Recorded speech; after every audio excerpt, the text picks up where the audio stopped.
Секта Тела напала на Империю Солнца и Луны. Точнее, их интересовал зал выдающихся добродетелей. Но почему они так поступили? Секта Тела пришла за Хуихао, как раньше они пытались заполучить его в Академии Шрека. На самом деле их планы совершенно другие. Главной целью являлось невероятное сокровище – зародыш духовного зверя 700 тысяч лет. Да, еще во время турнира Ся Хунчень за астрономическую сумму купил на аукционе зародыш, которым на самом деле является Снежная Императрица. Она истинная повелительница Крайнего Севера и первая из 3 арктических королей, а также занимает 3-е место среди 10 великих зверей континента. За этого зародыша 100-тысячелетнего зверя стоит соревноваться, ведь за последние 100 лет было убито всего несколько 100-тысячелетних духовных зверей, особенно в Великом Звездном лесу. Духовные звери стали более могущественными, и ходили слухи, что убийство 100-тысячелетнего духовного зверя будет иметь ужасные последствия для его убийц. Тем не менее, кольцо и кость такого зверя могут вывести силу титулованного на совершенно иной уровень. Мало того, что они давали по 2 духовных навыка, но и общее усиление было намного более ужасающим. И это гарантия того, что титулованный безоговорочно перешагнет через 95-й ранг. По этой причине секта Тела осмелилась ограбить зал выдающихся добродетелей. Разумеется, лишь после того, как они сделали свои приготовления. Прибыло много сильных экспертов и сам глава Дубусы.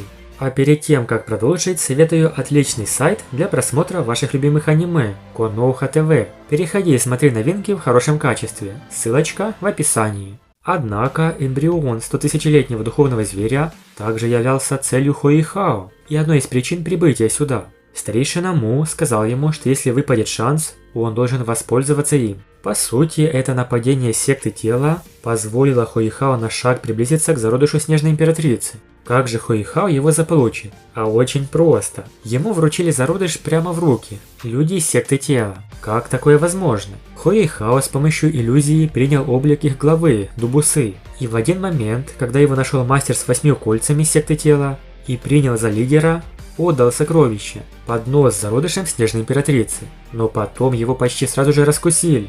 Хуихао защитился от удара противника с самим алтарем зародышем. В результате он треснул и прозвучал яростный голос Снежной Императрицы. «Гадкие люди! Умрите!»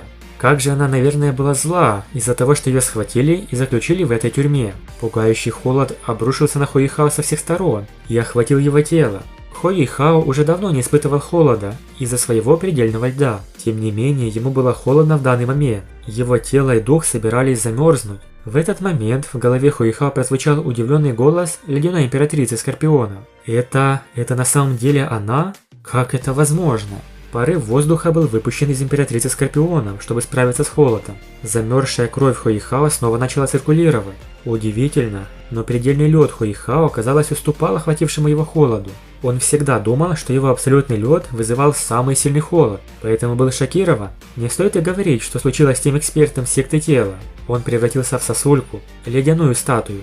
Императрица Скорпионов сразу же узнала ауру Снежной Императрицы. На континенте только Снежная Императрица обладает аурой еще более холодной, чем ее. Хуихао среагировал быстро и забрал защитный алтарь. Пусть он был несколько поврежден, но все же был механизмом 9-го ранга.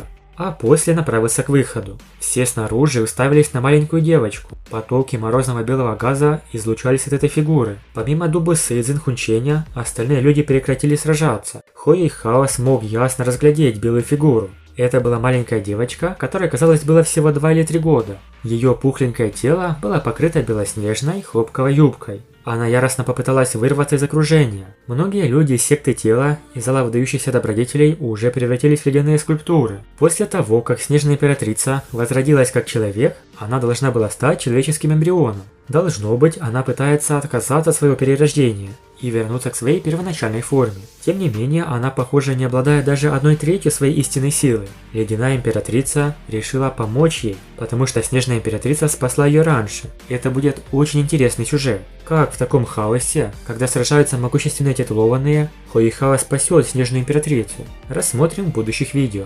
Также огромное спасибо Аноним за щедрый донат и всем, кто время от времени поддерживает меня на Бусти и Donation Alerts. Это очень важно для жизни канала. Большое спасибо за просмотр. Напишите в комментариях, как по-вашему Хуихао заполучит зародыш Снежной Императрицы. Подписывайтесь на канал и всем пока.